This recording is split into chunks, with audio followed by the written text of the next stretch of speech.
நம்ம பல பேய் படங்களை பார்த்துருப்போம். பேயை காதலிக்கிறது, இல்லை பேய் வந்து ஒரு பெண்ணை காதலிக்கிறது, ஆணை காதலிக்கிறது அப்படிங்கிறதான் கேள்விப்பட்டிருப்போம், பார்த்துருப்போம்.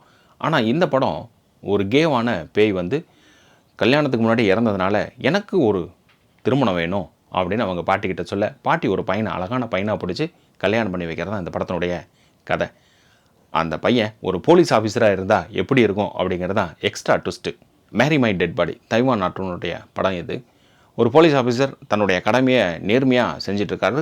எல்லாமே வந்து சொதப்பலாகவே முடியுது. அதனால் அந்த ஸ்டேஷன் விட்டு அவரை வேற ஒரு இடத்துக்கு மாற்றப்படுறாங்க.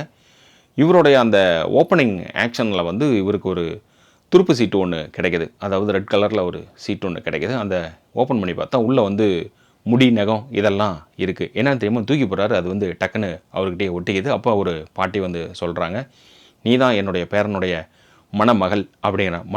மணமகன் கேள்விப்பட்டிருக்கேன், இது என்ன மணமகள் அப்படின்னா, அவன் ஒரு கே, அதனால் நீயே வந்து அவனை தான் கல்யாணம் பண்ணுற. வேறு வழியே இல்லாமல் ஒரு கட்டத்தில் வந்து திருமணம் பண்ண ஒத்துக்கிறாப்புல. திருமணத்துக்கு அப்புறமா 3 நாள் நீ வந்து இந்த சட்டை பேண்ட்டோட வந்து இருக்கணும். இவன் தூக்கி எறிகிறான். அந்த பேரன் வந்து மறுபடியும் வரான் ஆவியோட. அவன் ஒரு சில கண்டிஷன்லாம் போடுவான். அது ஏன் போடுறான் அப்படின்னா, இவனுக்கு வெறுப்பாக இருக்கும். வேறு வழி இல்லாமல் நான் பண்ணிக்கிட்டேன், நீ தயவுசெய்து இங்கே இருக்காத கிளம்பி அப்படின்னு சொல்கிறப்ப, எனக்கு இதெல்லாம் நீ செஞ்சினா நான் இந்த இடத்த விட்டு நான் போயிடுறேன், நீயாச்சு உன் வேலையாச்சு அப்படின்னு சொல்லிடுறோம் அந்த கேரக்டர். சரி ஓகே, உனக்கு என்னென்ன பிடிக்கும் அப்படின்னு கேட்குறப்ப, எனக்கு இதெல்லாம் பிடிக்கும் அப்படின்னு சொல்கிறப்ப, எனக்கு ஒரு நாய் வேணும், என்னுடைய பழைய கேர்ள் ஃப்ரெண்டை போய் பார்க்கணும், கேர்ள் ஃப்ரெண்டுன்னா இன்னொரு கே அவரை போய் பார்க்கணும் அப்படிங்கிறது. ஸோ ஓகே, அதெல்லாம் நிறைவேற்றிட்டு வரான்.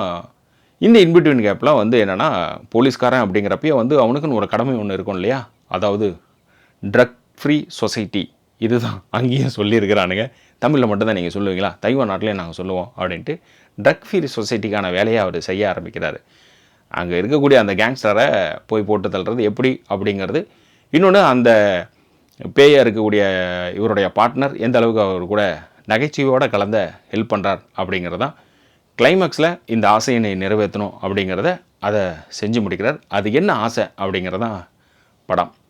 ஸோ இது ஒரு ஃபன் ஃபில்லாக தான் இருக்கும். அங்கங்கே லாஃப் பண்ணிட்டு போயிட்டுருப்பாங்க. இன்னொன்று, அடல்ட்டு கண்டென்ட்டெல்லாம் இதில் இருக்குது. ஸோ இது ஜாலியாக உட்காந்து சின்ன பசங்களோட உட்காந்து பார்த்துடலாம் அப்படின்னு மட்டும் நினச்சிடாதீங்க. அதனால் யார் பார்க்கணும் பார்க்க வேண்டாங்கிறத முடிவு பண்ணிக்கோங்க. இதே போல் மற்ற நாட்டினுடைய திரைப்படங்கள் எல்லாமே நம்ம சேனலில் ரிவ்யூ பண்ணியிருக்கோம். அதை பாருங்கள், பார்த்துட்டு கமெண்ட் பண்ணுங்கள். அப்புறம் மறக்காமல் உங்கள் ஃப்ரெண்ட்ஸ் அண்ட் ஃபேமிலிக்கு ஷேர் பண்ணுங்கள்.